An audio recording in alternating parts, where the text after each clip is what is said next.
സർക്കാർ ജീവനക്കാരുടെയും പെൻഷൻകാരുടെയും ഇൻഷുറൻസ് പദ്ധതി മെഡിസെപ്പിന്റെ ഒന്നാം ഘട്ടം ജനുവരി 31 വരെ തുടരും. പ്രീമിയം തുകയായ 61.14 കോടി രൂപ സർക്കാർ അനുവദിച്ചതായി ധനകാര്യമന്ത്രി കെ ബാലഗോപാൽ അറിയിച്ചു. പുതുക്കിയ പ്രീമിയം തുക ജനുവരി 31 മുതലേ ഈടാക്കൂ. അർജുൻ രാജന്റെ വിവരങ്ങൾ നൽകാൻ അർജുൻ പറയാം വിശദാംശങ്ങൾ.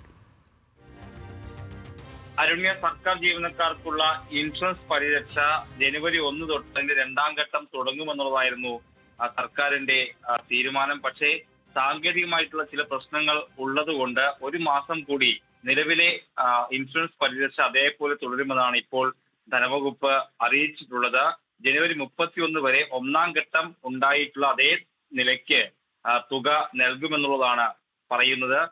പുതുക്കിയ പ്രീമിയം തുക 810 രൂപയായിരുന്നു. അത് കഴിഞ്ഞ മാസം വരെ 500 രൂപയായിരുന്നത് 810 രൂപയായി വർദ്ധിപ്പിച്ചിരുന്നു. GST അടക്കം ആ തുക പിടിക്കേണ്ടതില്ല എന്ന് ധനവകുപ്പ് തീരുമാനിക്കുകയാണ്. 500 രൂപയ്ക്ക് തന്നെ ഈ മാസം കൂടി, അതായത് ജനുവരി കൂടി ആളുകൾക്ക്, സർക്കാർ ജീവനക്കാർക്ക് ഇൻഷുറൻസ് പരിരക്ഷ നൽകും. അതിനായി ധനവകുപ്പ് 61 കോടി രൂപ, 14 ലക്ഷം രൂപ ഇതിനോടകം തന്നെ അനുവദിച്ചിട്ടുണ്ട്. ഈ പ്രീമിയം തുക വർദ്ധിപ്പിച്ചതിൽ സർക്കാർ അനുകൂല സംഘടനകൾ വരെ, ഇടതനുകൂല സംഘടനകൾ വരെ ശക്തമായ പ്രതിഷേധം ഉയർത്തിയിരുന്നു. ആ പശ്ചാത്തലത്തിൽ കൂടിയാണ് ഒരു മാസം കൂടി ഇൻഷുറൻസ് പരിരക്ഷ കൂട്ടാനുള്ള സർക്കാരിന്റെ തീരുമാനം ഉണ്ടായിട്ടുള്ളത്. നിലവിൽ ഏതെങ്കിലും തരത്തിൽ ഈ പ്രീമിയം തുക 810 രൂപ പിടിച്ചിട്ടുണ്ടെങ്കിൽ അത് പിന്നീടുള്ള പ്രീമിയം ഗഡുക്കളിൽ കുറച്ചു നൽകണമെന്ന് നിർദ്ദേശിച്ചും ധനവകുപ്പ് ഇപ്പോൾ ഉത്തരവിറക്കിയിട്ടുണ്ട്.